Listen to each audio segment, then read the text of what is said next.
मूर्ति वहीं लगेगी जहाँ पे सुरेश कैत साहब ने आदेश किए थे। मध्य प्रदेश हाई कोर्ट की जो कमेटी थी, एडमिनिस्ट्रेटिव कमेटी, जहाँ पे ऑर्डर हुए थे। दुनिया की कोई ताकत उसे रोक नहीं सकती। हम लोग आएंगे और लगाएंगे, जिसके अंदर दम होगा वो हमें रोक लेगा, हमें कोई नहीं रोक सकता। ये बात है। ये हमारे चीफ जस्टिस साहब की कमी थी।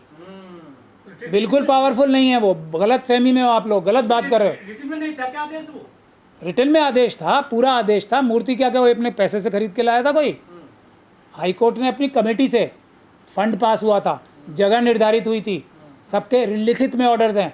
तो मैं ये कहूँगा वो चीफ जस्टिस साहब और पूरे मध्य प्रदेश हाई कोर्ट की कमज़ोरी थी। वो एज ए इंस्टीट्यूशन कमज़ोरी थी, जो कमज़ोरी आज तक चली जा रही है। लेकिन कमी तो यही हुई, वो अपने आदेश का इम्प्लीमेंट नहीं करा पाए। एक संवैधानिक पद पे बैठे, उन्होंने तो ये भी कहा था कि मुझे बाबा साहब की वजह से मैं ये बन पाया हूँ।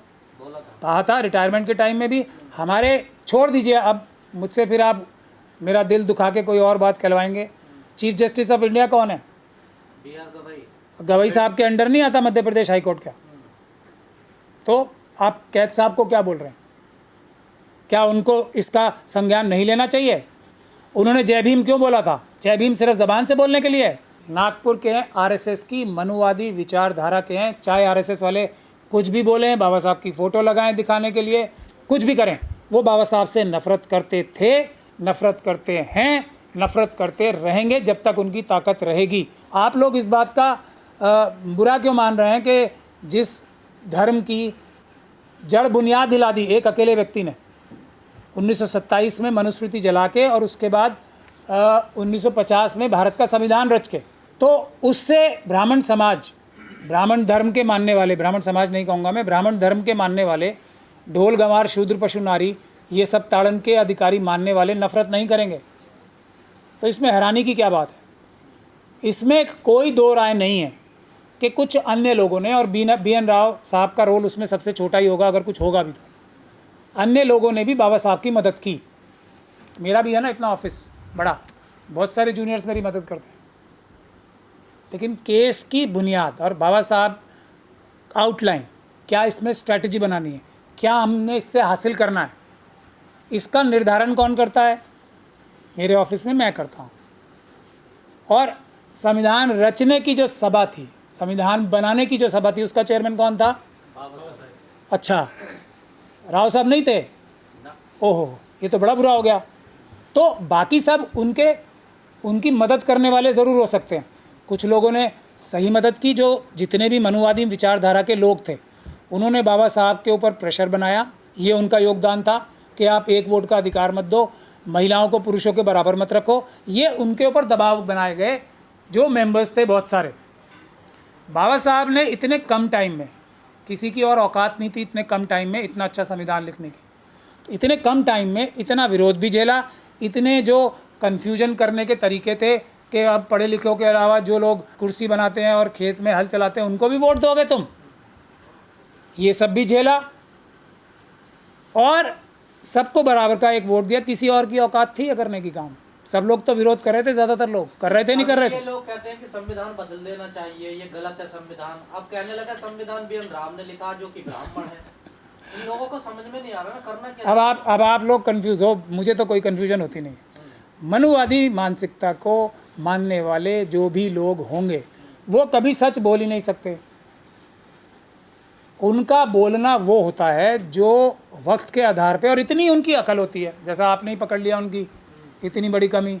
कभी कह रहे हैं संविधान बदलना है और कभी कह रहे हैं संविधान अच्छा है, बाबा साहब ने नहीं लिखा, ब्राह्मण ने लिखा। चलो जो भी जिसने भी लिखा है, तो अच्छा है या बुरा है दोनों में से ये तय नहीं करना। लेकिन ये सब झूठ की बुनियाद पर है ना।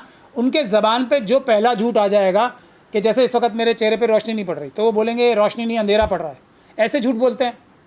इनके पास कोई बुद्धि थोड़ी होती है, इनके पास छल कपट होता है, झूठ बोलने की शक्ति होती है और आंखों में घुस के झूठ बोलने की शक्ति होती है, और कुछ नहीं है इनके पास। कोई भी इनोवेटिव चीज़ नहीं कर सकते। हाँ, ये रट्टा ज़रूर मार सकते हैं। शशि थरूर जी है ना, ये मनुवादी मानसिकता के हैं, रट्टा कितना अच्छा मारेंगे, लेकिन उनकी बात, जिससे वो बात कर रहे हैं वही नहीं समझ पाएगा उनकी बात, क्योंकि क्लैरिटी ऑफ थॉट नहीं है। तो बताने वाला व्यक्ति, बाबा साहब ने इतनी सिंपल लैंग्वेज में इतना अच्छा संविधान लिख दिया, ये बात उनके गलत से उतर सकती है क्या कभी?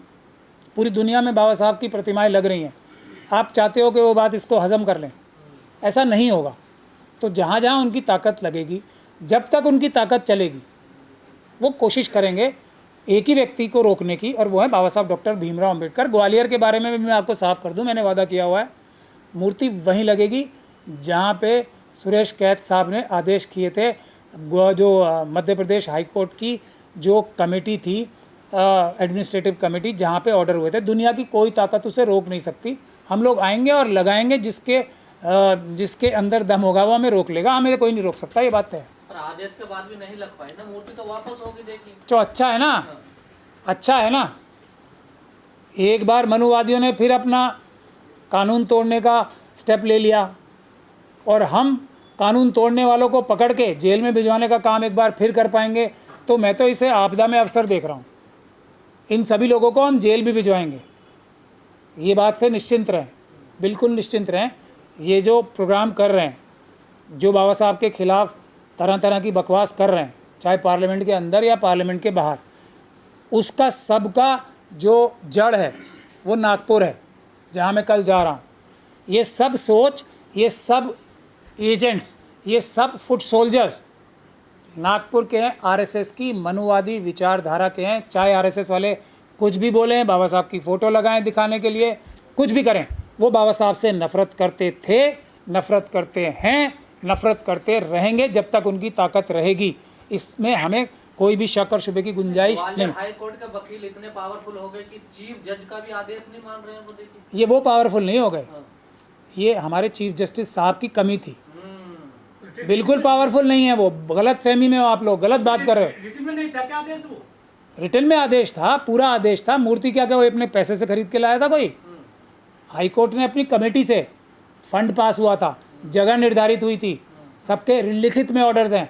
तो मैं ये कहूँगा वो चीफ जस्टिस साहब, और पूरे चीफ जस्टिस तो एक वन अमंग द इक्वल होते हैं, पूरे ग्वालियर हाई कोर्ट के सारे, ग्वालियर हाई कोर्ट नहीं, पूरे मध्य प्रदेश हाई कोर्ट की कमज़ोरी थी वो, एज ए इंस्टीट्यूशन कमज़ोरी थी, जो कमज़ोरी आज तक चली जा रही है। तो उस कमज़ोरी को अम्बेडकरवादी कम करेंगे, ख़त्म करेंगे, ये वादा हम कर चुके हैं। मध्य प्रदेश हाई कोर्ट में बैठे जज कमज़ोरी दिखा सकते हैं, अम्बेडकरवादी कमज़ोरी नहीं दिखाएंगे। हम तो मौका दे रहे हैं हाई कोर्ट की, पूरे हाई कोर्ट को, अगर वहाँ पे कुछ ईमानदार जजेस बाकी हैं तो वो किसी आंदोलन के मोहताज नहीं हैं कि इसमें आंदोलन होना चाहिए। अपने आदेश को इम्प्लीमेंट कराएं।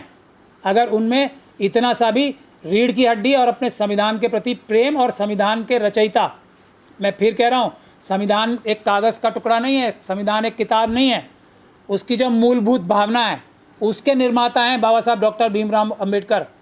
उस निर्माता को इज्जत देने के अंदर अगर किसी के अंदर रीढ़ की हड्डी है तो कोई आंदोलन से पहले मूर्ति वहाँ लग जानी चाहिए। बाबा साहब का कंट्रीब्यूशन जो संविधान के बारे में है ना, वो ये है इक्वालिटी, इज्जत, आज़ादी, बंधुता, जो गौतम बुद्ध साहब का ओरिजिनल जो एक संदेश था, और जो हर एक धर्म के जो जितने भी मानने वाले ना, कुछ एक धर्मों को छोड़ के, जो उसका मूलभूत भावना है, इंसाफ, बराबरी, इज्जत और जो भाईचारा या बहनचारा, ये 4 चीज़ें हैं जो बाबा साहब की वजह से हमारे संविधान में, सिर्फ और सिर्फ बाबा साहब की वजह से और उनके मुट्ठी भर साथियों की वजह से। चीफ जज थे सुरेश कैत जी जो रिटायर हो गए, उनसे क्या कमी हुई, क्या कमी रही? वो तो खुद अम्बेडकरवादी कहा जाता है, मिशनरी, मंदिर गिराने के आरोप है उन पे।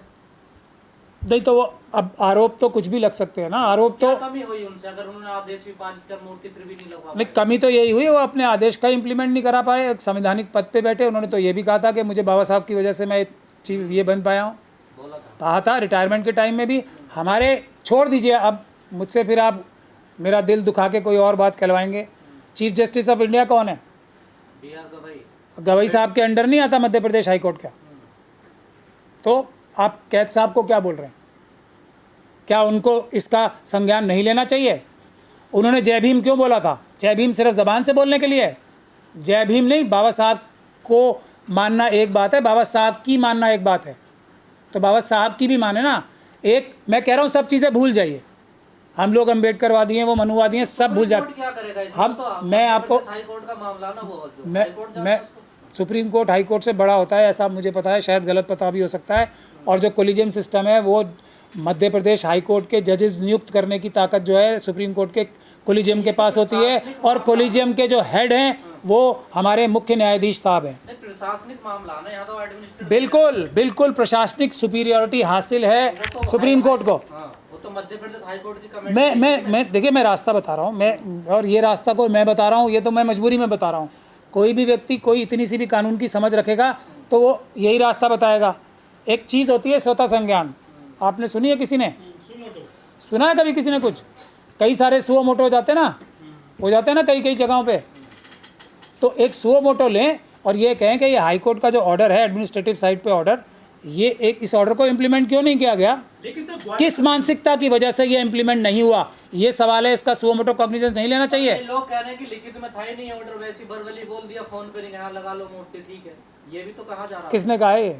ऐसी बातें भी आ रही फिर हैं किसने कहा है? मनुवादियों के अलावा किसी ने कहा है? तो फिर ऑर्डर सामने आया क्यों नहीं? जैसे आपने कहा इम्प्लीमेंट नहीं हो वो रहा है। कैद साहब से पूछो क्यों नहीं दे रहे वो ऑर्डर, या आप आरटीआई लगाओ, आपको ऑर्डर मिल जाएगा। तो सर जो ग्वालियर की बार एसोसिएशन है वकीलों की, वो जज पर भारी पड़ गई है क्या? ज्यादा ताकतवर है बार एसोसिएशन नहीं, मुट्ठी भर मनुवादी लोग, और उनके साथ है पूरी आरएसएस, उनके साथ है पूरी बीजेपी, उनके साथ है केंद्र सरकार पूरी, उनके साथ है पूरी मध्य प्रदेश सरकार। अब बताओ, आप कंपैरिजन करो।